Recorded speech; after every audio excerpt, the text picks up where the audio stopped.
Okay, good morning, everybody. Welcome to our last meeting of the Alamos History Association for this season. We are going to honor a special guest, as well as most of you know, and then we are going to have our little business meeting kind of at the end. And I think we've had a good season of programs. I hope you've enjoyed. We tried some different things. We tried the movies and things like that, and they seem to have been well received. So hopefully we're going to plan nice things for next year as well. I'm going to have this meeting start officially with a welcome from our president from beautiful downtown Norway, Pam Price. Welcome to the annual meeting of the Alamos History Association, the final program of the 2023-24 season. Today, we will recognize Diane Carpenter and her many years of engagement in community affairs. And follows the business meeting of the association, where members of the board will report on activities and plans of the committees they are a part of. So David Warnes, you can take over again from here. Okay, that was short and sweet. I'm gonna let you know a couple of housekeeping things. One, just so you guys out in Zoom land know, Diane has her back to you, but I think we're gonna try to, when you guys speak, we're gonna try to figure out a way she can see you. It's just kind of, we're set up in kind of a semicircle here. Also, we have what we're calling our hot seats over here. Because of the fact that we're on a computer and we're trying to record this meeting, we are encouraging people to come up and speak, but when you do, please come up in here, take a seat so they can see you and you can be recorded for posterity. Okay, I'm going to begin. So Diane Carpenter first arrived in Alamos with her husband Bob in 1978 from their home in Bethel, Alaska. They came here to visit their son, who was in an international school called Escuela del Sol. So we've got this woman comes from Alaska. She comes to look after her son. What does she do? She falls in love with our little town. Sound familiar? So she and Bob, they bought a house in La Capilla on their third day in town. Does that sound familiar? The next year, she and Bob and her mother bought their house on Loma de Guadalupe, the house that's now known as Casa Serena Vista.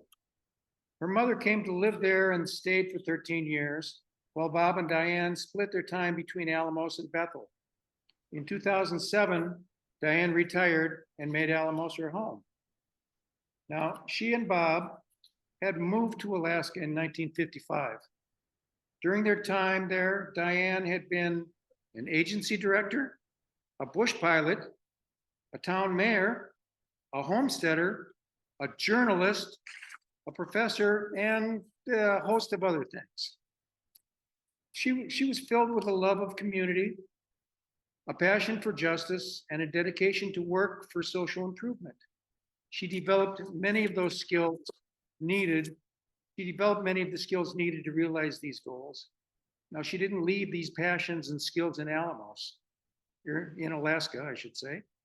In Alamos, she helped develop the Escuela del Sol and led an Alaskan exchange program for Alamos students. She organized many educational and community activities at Serena Vista, her small inn. At Casa Serena Vista, she welcomed guests from around the world. Now, as a relative newcomer to Alamos, I met Diane in 2020 during the COVID epidemic. She had founded Emergency Relief for Alamos to help address the crisis by providing food, clothing, other forms of assistance.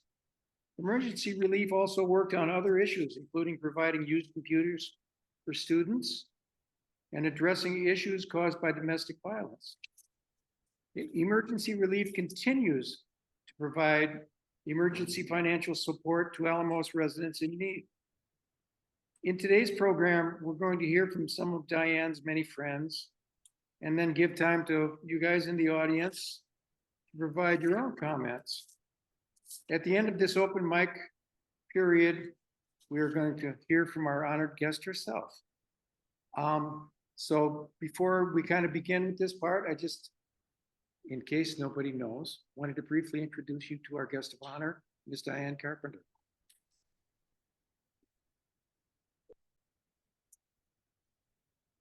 Trini Rangel, are you here, please? Mr. Trini, he was here. Would you come up here and say a few words? Morning, everyone. Yeah, Diane, what an outstanding presentation by David. Wonderful job. But I'm so grateful because the universe has put Trini across with Diane Carpenter. She's a woman so full of wisdom, humility, enthusiasm, and the many times that she called me, I try to do my best to be there for her intentions or ideas or illusions or plans, especially for helping all the time, you know. And I didn't spend time with Diane, but I have invested time with Diane. I love the food. She invites me there. Her view, her fish. I enjoy so much the company of Jeannie as well. Throughout the whole pandemic, we did so wonderful, and it was this group, you know, with all the big intentions of helping as much as possible. But you know, the times that I went to Diane's house, 2, 3 hours, 4 hours, and wow, here I am, past just goes by so fast at her place with that wonderful view that she has. One of the moments that I have enjoyed the most, it wasn't this last birthday, but the last one at Diane's house. I was an outstanding birthday too. I remember people dressing up really well and all the good food. And, you know, more good ideas pop up on her head, and she calls me a way to help with technology, with computers, with cell phones. And I have tried to be there, you know, for all her good ideas. And as long as she continues to call me, I'm gonna do my best to try to help with the illusions and plans that she has in her head. But to me, she is a true mirror of attraction. You know, when I grow up, I want to be like Diane. So thank you so much, Diane. I love you so much. Love you so much. Thank you. Good morning, Diane. For me, she's a person who inspired me because we are working in many programs, in many activities. But the most important is for work for other women.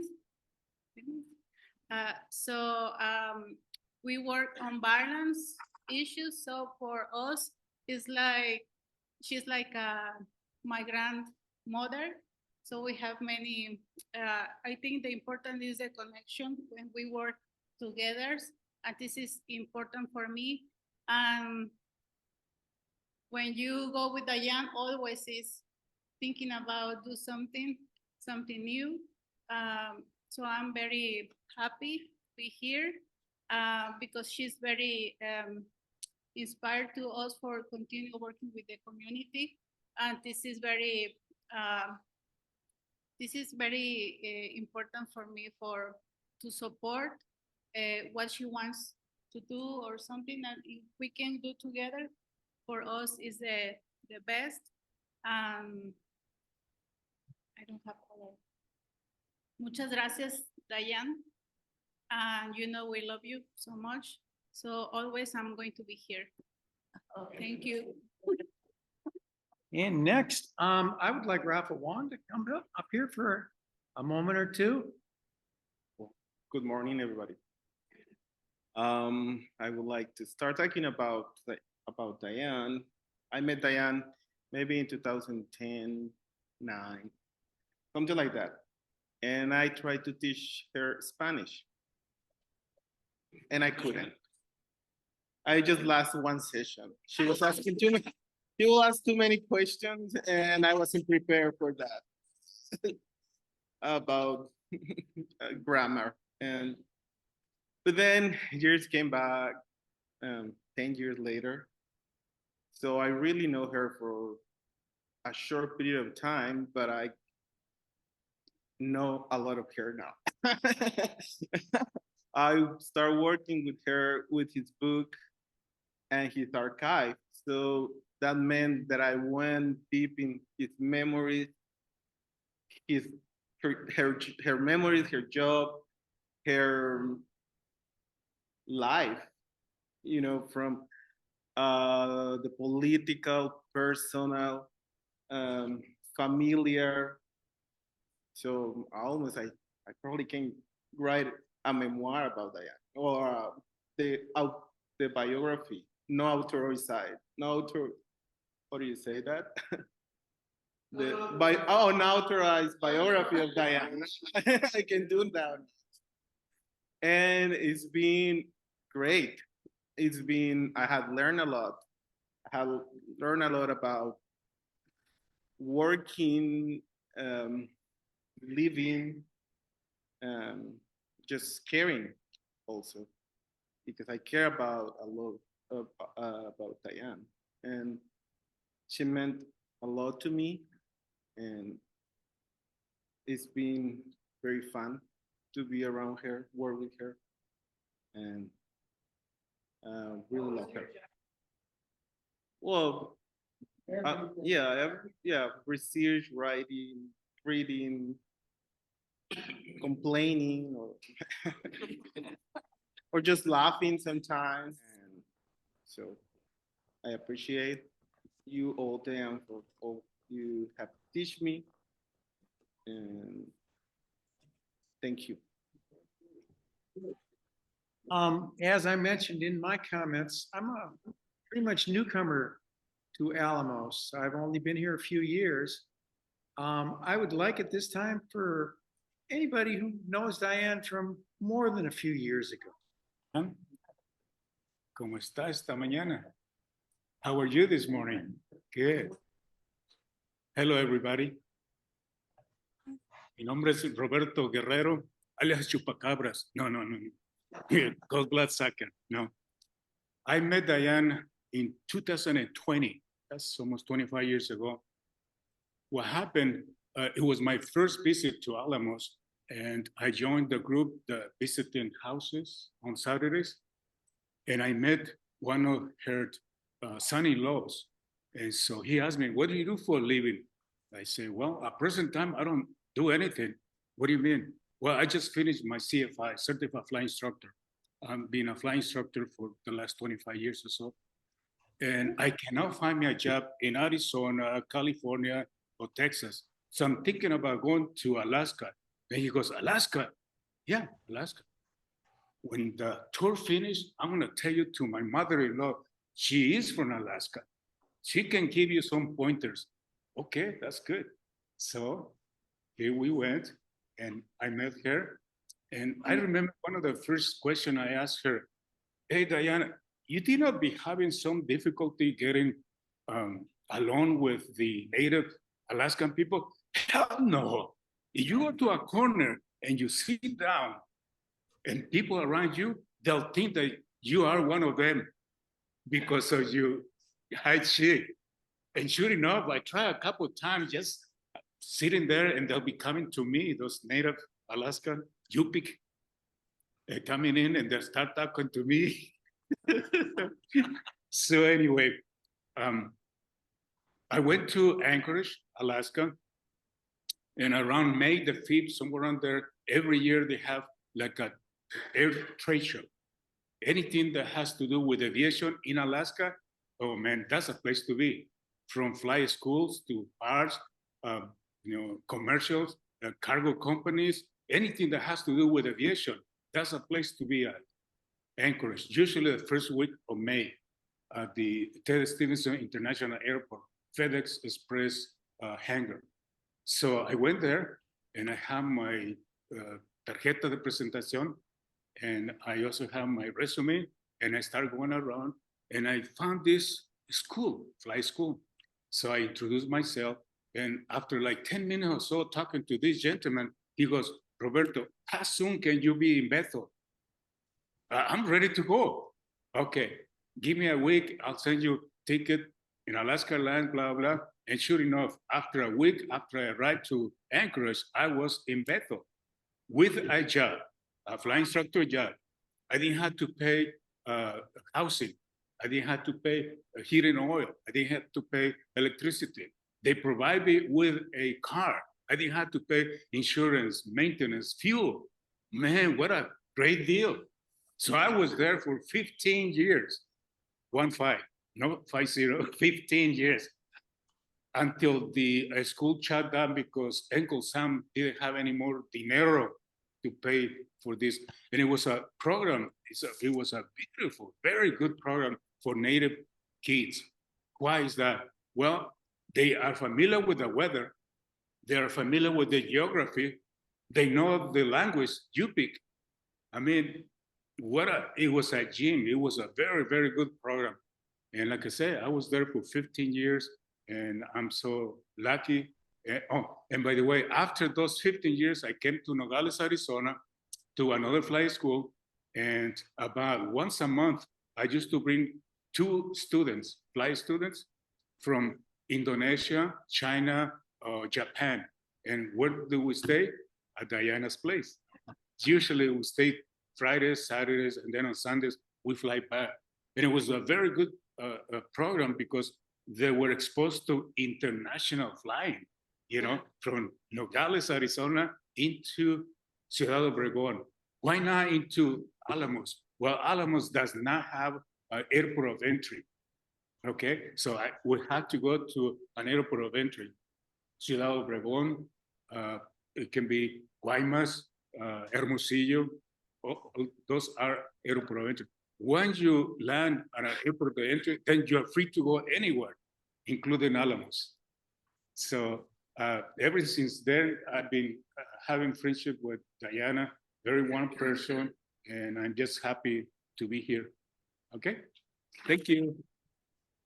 And I met Diane, I think, the second day I was here, because there was a cooking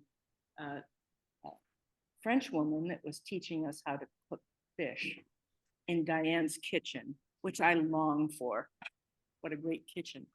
So I have spent a lot of time with her on getting people taken care of during COVID.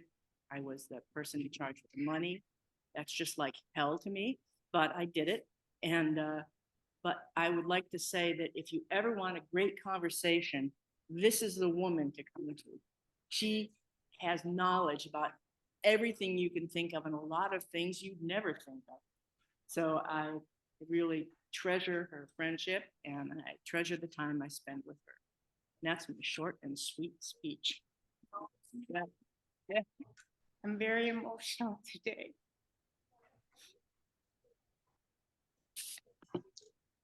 Thank you, Trini, for talking about this beautiful energy that's in this space here. I'm new. I mean, I'm here 3 years, but I think maybe Mark and I are some of the newest ones. And right away, my dear friend Melanie said, "You gotta come to this place. You gotta meet this woman and this house. It's fabulous." And little did I know that I would find a sister, a mother, an aunt, a grandmother that has helped me open my confidence, my passion, I've had Diane help me think about how to do things in a way that I haven't thought. She's taught me how to learn to rethink about how I write, what I read, how I think about politics, how I think about everything. I have met someone who listens to me, and I have now learned to listen to her. This concept of learning how to listen has been what I've been working on for the past several years. So Diane, I want to thank you for that. And I'm experiencing vertigo right now. And what it represents for me is not knowing quite where I stand. And this space, I am hoping will give me this, again, the sense of where I stand with all these people in here, that I now can go up and say, I know you, hello.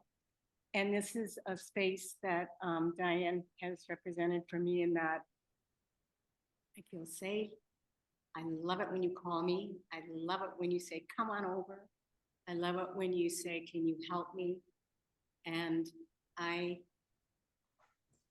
not going to be the person that said, I wish I had met you a million years ago. I'm so happy I met you when I did, because this is when I was ready to meet you. And I want to thank you. Good morning. Buenos dias. I've known Diane, well, let's just lie and say it's only been 20 years, but it's probably been double that. And I'm so thankful because of the wonderful people that Diane has brought here to Alamos and into my life. Her mom was fantastic. Her great aunt was she's her spirit's still here. And just Diane is a person who, she makes you ask the questions, and she will propose things to you like, well, after a giant discussion or maybe even an argument, it's like, well, what do you think about that? Or how do you think, what should be our solution for that? Which is, if we could just have, you know, a quarter cup of you in the rest of the world, I think we'd all be in a lot better shape. When we were talking about listening to each other, gosh, so much more important than talking about the things you've done, the places you've been, how long you've been here, how many people you know. It's more important just to gather and really try to get to know the people who are in this room.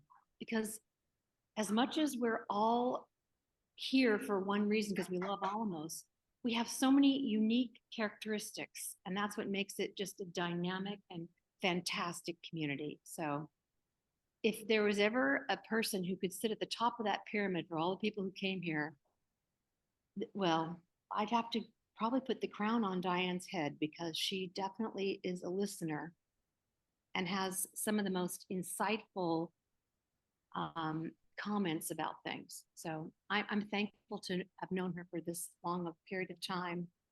And she's a beautiful human being. And so this is much deserved. Although I told her this morning, you're too much of a spring chicken to have some kind of a, you know, whatever this is. So anyways, all the best, Diane. And Annette sends her good regards to you. So.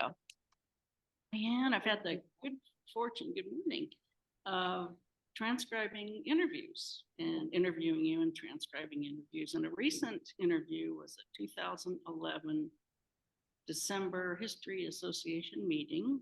Bev was leading, you were by her side, I guess. It was just an audio, so I don't know. But I learned something very interesting about Diane. And Bev wanted to have it on record. So it is on record and it is transcribed. And Diane was in Alaska as a 21-year-old. Her husband had gone off to some work event, and she hired on as a cook on a salmon fishing boat. And it was pre-season. So I guess that means you're not supposed to fish, but they did. And they called in a lot of salmon, and they were coming in through the fog to take it to the cannery, and they got caught by the Coast Guard. They rounded up everybody on the boat, including Diane. And they charged them all with piracy of the high seas. That's our Diane. So she has a paper, piracy of the high seas. Now that's a felony. So all the jobs she's had, government jobs, everything, and they say, have you ever had a felony? She goes, yes, piracy of the high seas. So this is the Diane we don't know. Okay, but thank you for being a pirate. Time, I'm gonna give the people that are on Zoom an opportunity. And I'm wondering if before we do that, if we can turn the computer so Diane can see it. Is that possible? Yes. So we're gonna do a couple of technical things and then give you guys a chance to chime in out there, okay? In the year 2000, I bought a house in Alamos and started spending a month each winter in the town. Diane is one of the first people I remember from my early visits. The practice of getting together once a week at TGIFs was still in force, and I ended up at Diane's house on Friday evening one week. I noted that my hostess was from Alaska, and I gathered that she would shortly be returning to Alaska, and people were wishing her well. Over the following years, particularly after I retired, like a lot of others, I ended up going to Diane's home for events of one sort or the other. Diane showcases the activities of others, giving them the opportunity to talk about what they know, to present their videos. She brings people together to learn from each other on topics important to them, or to develop their thinking and skills. I just accepted this capacity in Diane, and I didn't ponder it much until I had the good fortune to hear a talk that she gave at the Álamos History Association. This talk was at least 10 or 12 years ago, I think. Diane spoke about community organizing and community development. Specifically, she outlined principles for engaging in these activities, about the importance of not imposing some outside policy on a community, but learning about people's lives and concerns and including them in planning. I didn't know then about Diane's long experience in community development in southwestern Alaska, but I was struck by her vision and wisdom. Through Diane's recently published memoir of her experience in Alaska, we learn about her and her husband's approaches in engaging with communities. We learn of her joy in bringing people together and seeing them flourish. Thank you, Diane, for all that you are and have been for so many people. Carol, would you like to say anything? Yes, I'd like to make a comment. First of all, wonderful comments are being given about your life, Diane, and they're very much heartfelt, as you know. What I have appreciated so much about you, Diane, is the way that you bring people together. Often when we have friends come over, we always invite the same people. You never do. You carefully plan so that you've invited people who have things to offer to each other and that we can enrich each other's lives. I do have a funny story about Diane. One time, Carol and I were planning a trip to Alamos, and I took a lot of things for Diane, some speakers, a screen, whatever else. And so I sent a picture to Diane and said, look at all this stuff that we're bringing down. And Diane's comment back was, well, you obviously need a larger car. So, so anyway, her sense of humor, all of the wonderful things she does for the community, these are all things we appreciate about you. Hi, I'm Barbara. Maybe this would be a good time, Diane. Hello, Diane. Good to see you. I'm so glad I could join this morning and hear about all those things I don't know about you, like your piracy and all that. But I wanted to thank you for being the kind of mentor that I have been trying to work with all my life. And yet you embody this in everything you do. The listening part, not just running ahead and telling people what to do, but encouraging them to work it out themselves. Every time we have an opportunity to meet with you, and I've only known you since 2018, since I was down there with a grant, but I have taken away pieces of knowledge and wisdom from each of our encounters. And most recently, Donna McGee and I were with you, and you took the time to spread out on your dining room table an amazing amount of information to help us think about what's involved in this Project Norbert we're doing, and how might we think about publishing this. It's quite an awesome job to do. Donna and I left with more questions than answers, but we were talking about it for a long time. So I just want to say thank you for giving a part of you to Tom and I, and for sharing your whole life with everybody in Alamos. I'm right up there with putting that crown on at the top of the pyramid. Thank you so much. Sort of see you. I think at this time, we're going to hear from the grand lady herself. We'll take just a couple of minutes because we're going to try to bring the mountain to Mohammed. We're not going to try to make Mohammed move much at all. So, yeah. Well, you have no idea how relieved I am to see you all here. I didn't sleep very well this week. I kept waking up thinking I was going to be in here sitting in an empty room with David. We were going to be trying to make conversation for an hour. So I decided, well, maybe I better bring an hour's worth of remarks. But fortunately, you don't have to listen to an hour's worth of remarks. But so one of a friend said, "Hey, Diane, don't be nervous. Just relax and have fun." And she was right. Alamos is a good place to have fun about, and I just decided, hey, it's not about me, it's about this wonderful town, and I'm just glad to have an opportunity to share some of the impressions and things that I had to say about it. When we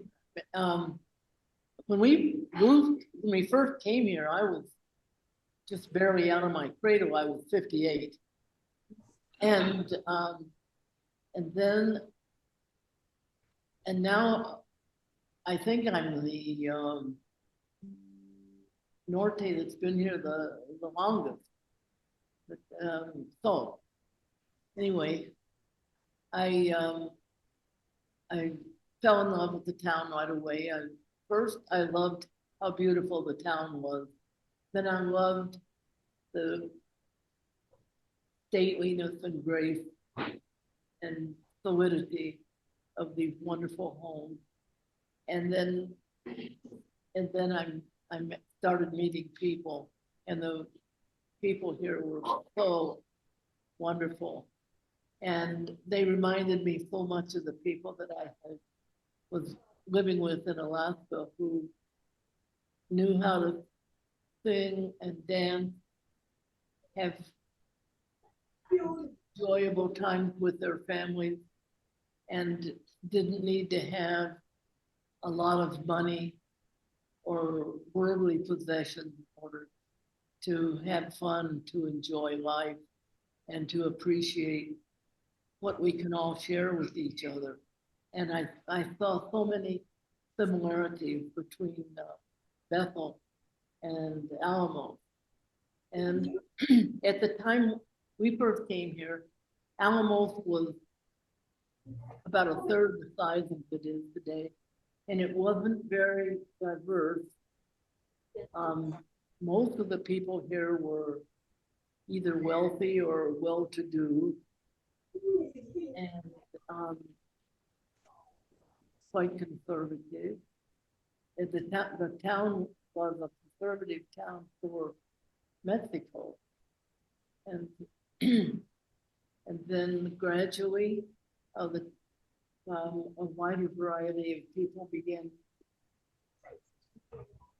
So it went from people being just all well-to-do to having a lot of people who were living just on their Social Security, and the growing diversity in the town was really interesting. My mother, who lived here for 13 years, was here and part of a group of people who had a lot more formal kinds of entertainment than we had. I didn't see them myself. Through stories of people who had luncheons and wore white gloves. And has anybody else heard of those? Yeah, but anyway. You didn't do. But so I was kind of worried. I thought, well, you know, am I gonna fit into this town? But gradually, the town became, as I said, it became more diverse, and I worked at. So, being from Alaska, I had high expectations for community. I helped with a sociological study, nationwide study, that looked at community around the United States. And it was a very interesting technique that they used to determine this. And if any of you are interested in this, I can tell you about it in another time. But in that, I was a teacher at the time, and I was expected to take 10 of my students and have them each interview 10 people, and with a series of questions. And the result was that Alaska had more of a sense of community than any other state, and Bethel had the highest ranking of any place in Alaska.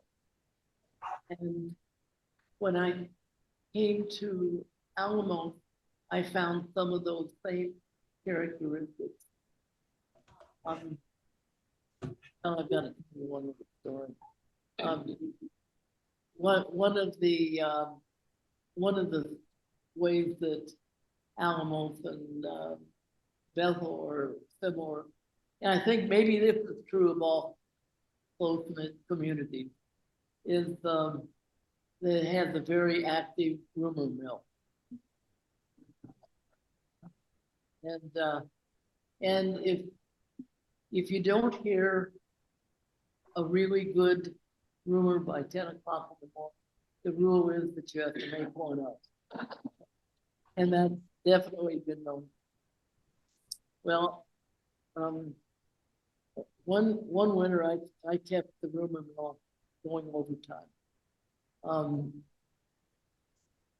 There were 3 men living in Alamos for a few weeks.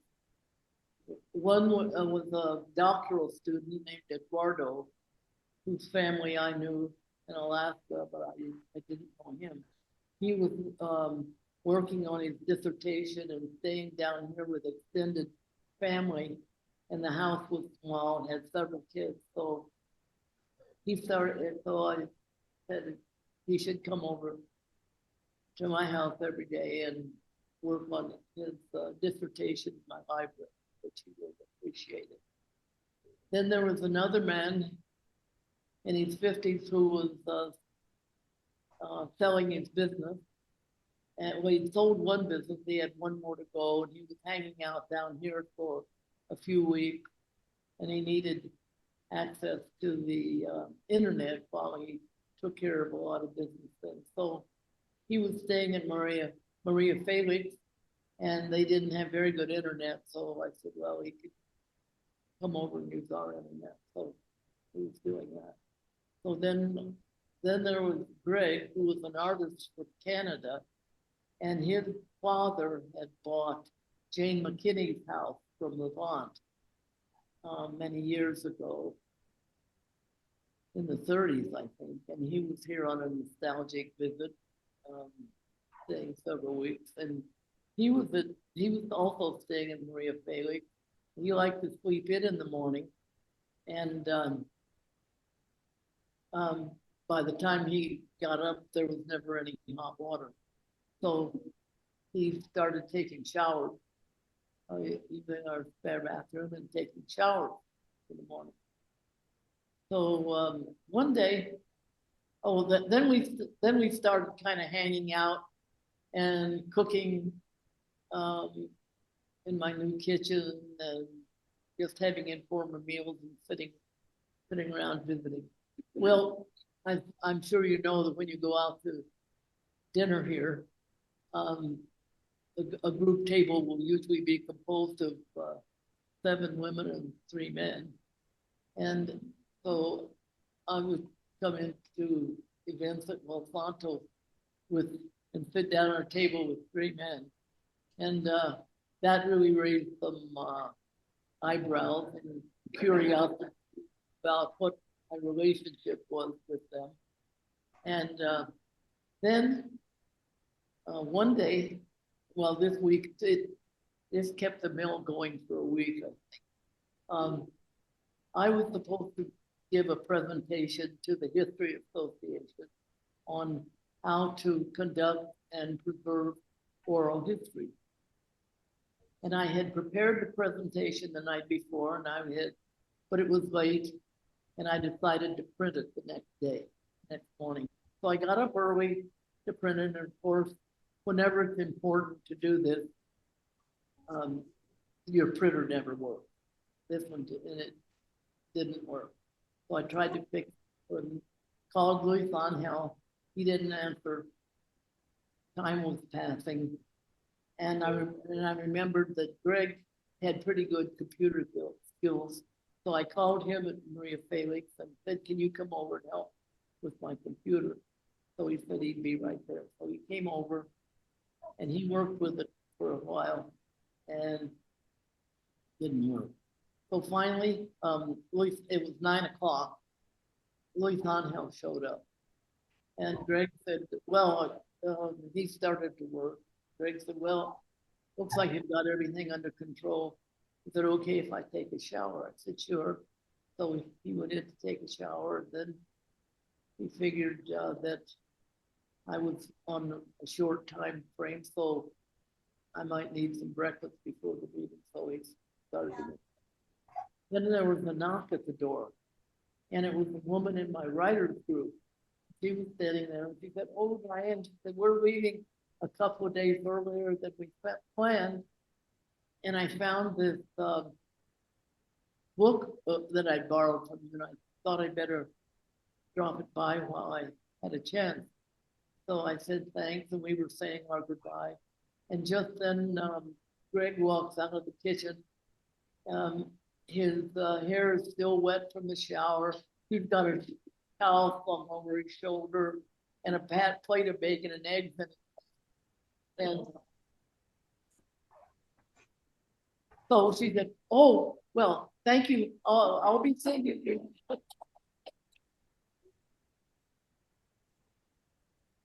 So I thought, well, there's no sense even trying to explain. Nobody's gonna believe it anyway. So I just decided that I would relax and enjoy having people around here think that my life was a lot more interesting than it really was. So that was, only one example of how the rumor mill works in Alamos. So that it was going overtime that week. But anyway, I wanted to say how important this tapestry is that all the wonderful people down here have woven, and how we're all just threads in that tapestry. And we each do our part. And it used to be that people thought of when you retired, that was it. You just sat around, played bridge or golf, and drank margaritas. Well, that's not the way it is. Now, we live 30, 40 years after we retire. And so we have, in order to be happy and to feel like we have reached a worthwhile place on this planet, that we have to have a sense of purpose, and that we need to each of us try to make a contribution, whatever we can, to make the world a better place. And Alamos is a place that gives you opportunity to do this. And there are so many people who lead organizations who do day after day. Linda Adams keeping Kathy's Corner open. Rafa and Jude and people who just try to help other people get acquainted and to help when there's a need. Errol and people who lead organizations and help keep all the things going. Amigos and Los Comadres, Fay Esperanza, and people don't realize all the drudgery that's involved in keeping these things going. And it's wonderful. And I don't have time to say the other things I was going to say, but there are just so many wonderful people here who work so hard, and it doesn't have to be something official.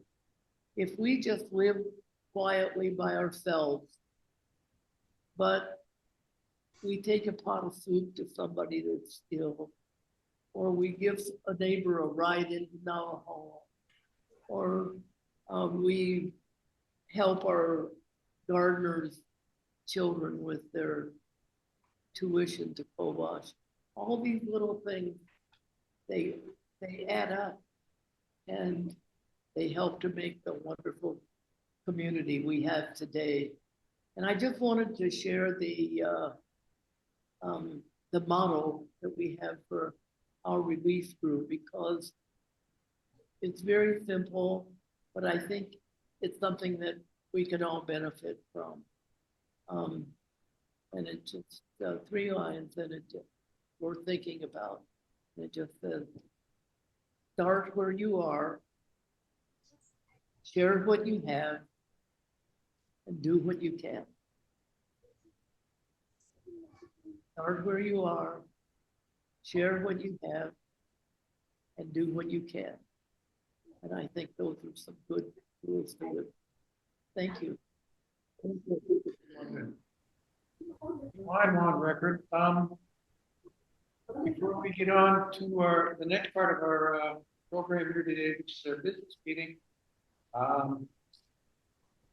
Errol has been so nice as to get this beautiful plaque ready. Sure, we'll read it first. The Álamos History Association, in appreciation The Alamos History Association wishes to honor Diane Carpenter for her vision, her leadership, and her many projects to improve the lives and preserve the culture of Alamos. Diane Carpenter, in her more than 45 years of living in Alamos, has worked tirelessly to develop programs to assist those in need in our community, to guide youth both here and abroad towards an understanding and appreciation of cultural differences, and to share the beauty and history of our Pueblo magic with visitors from Sonora and around the world. Her many acts of kindness and generosity have given to this community and to the world an example of how love and concern for others can enrich us all.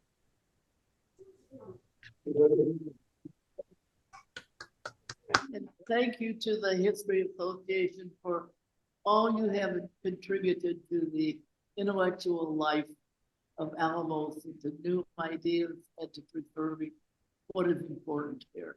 Thank you.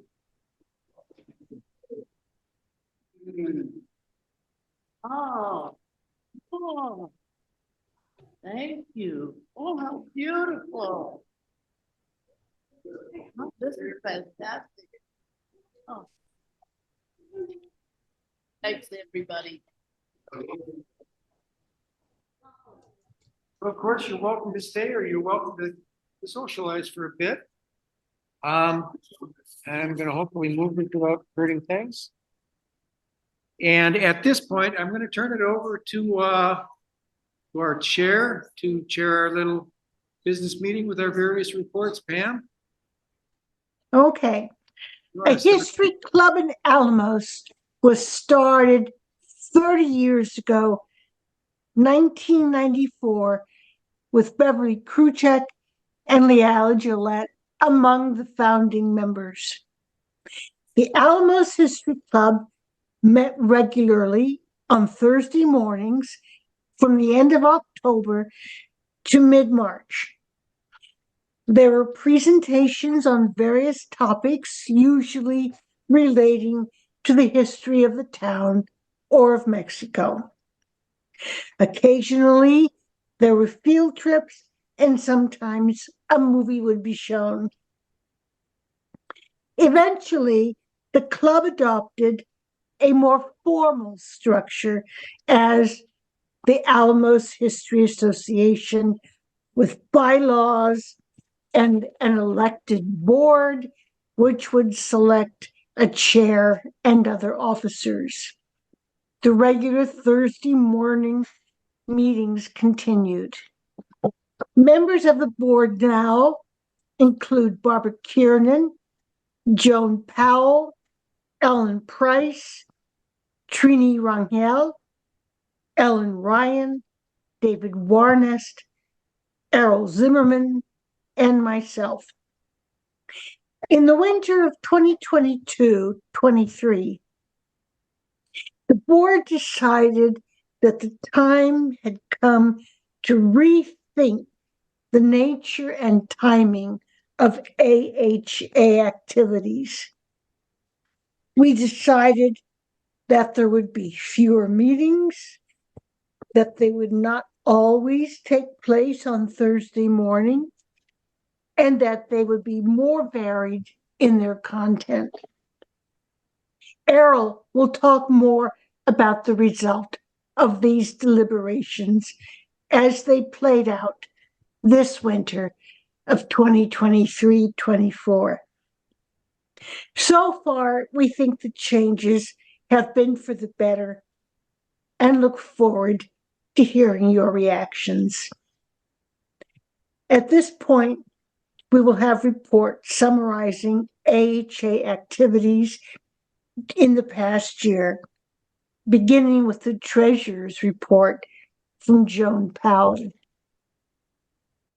Okay, I think I'm unmuted. Our current balance in the bank is $2,552. And in our petty cash, we have 6,100 pesos. We had 45 members pay dues today, this year, and we had $300 in donations. Our expenses this year is every year we get the privilege of paying $10 to the Arizona Corporation Commission for being a registered corporation in Arizona. We spent 1,200 pesos on a new microphone and speaker for particularly portable use. And we spent 1,700 pesos on an intern stipend. That's my report. Okay, thank you. And Errol, tell us about the programs in the program committee. Well, thank you. And you summarized it very well, that we decided to make some changes. Normally, we have had 17 or 18 programs during a season. This year, we had 12. And of the 12, all of them were great, but we had 5 movie presentations, we had 1 field trip, and we had 6 regular presentations in the hacienda on our Thursday mornings. Part of the reason for the change was a decision that we made to, one, we felt that we didn't have to meet every Thursday morning, and we wanted more of a variety. And we are eager to hear comments from you on how you like this program as we prepare to a new season. Our program committee is Pam and I and David and Barbara, and we are the committee. Okay, thank you. And Joan, what happened with the library and archives this year? Okay, I continued to catalog more of the items in the library. We received a few donations of books this year. And mostly I was concentrating on inputting into the catalog the historical newspaper articles that I have reprinted and are in black binders in the library, as well as some of the magazine articles that we've come across and that are reprinted for in the library.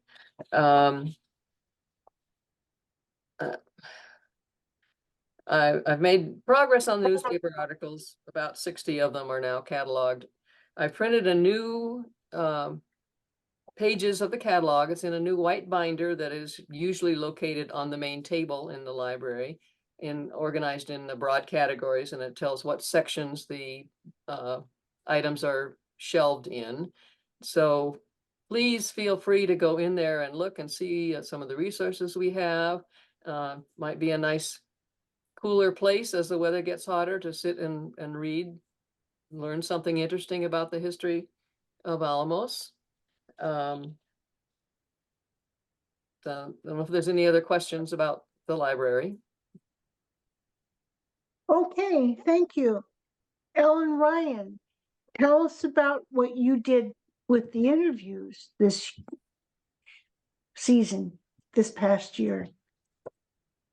Well, I've been able to put on, or I will tomorrow, put on the computer in the library, the interview from 2011, where Diane's piracy statement is, and an interview of Leonora Salida about her life in Bacabampo in 1938. And then an history meeting where Bev interviews Clay and Barbara LaForce in 2009. And I'm still working on a couple of other interviews, just a few more to finish transcribing. So I didn't do interviewing this year. Let's see, I helped Donna and Barbara with their quest to have equipment readily available for students, and told them what would happen, what would be best to happen to get a transcription program. and equipment for them to use. So just a little bit of assistance there. And then Errol and I put together a little video of how to use the tripod and get equipment set up for interviews so we can keep the process going. So that's my report. Okay, thank you. Ellen Price, guidebook. Yes, this year, 64 books were sold this past year. And they were sold to Diane Carpenter in Kathy's Corner. And they were sold by Alicia Sanchez, Martinelli's Coffee, Charisma Coffee, Maria Felix Museum, and La Bonita Resort Hotel, among other places.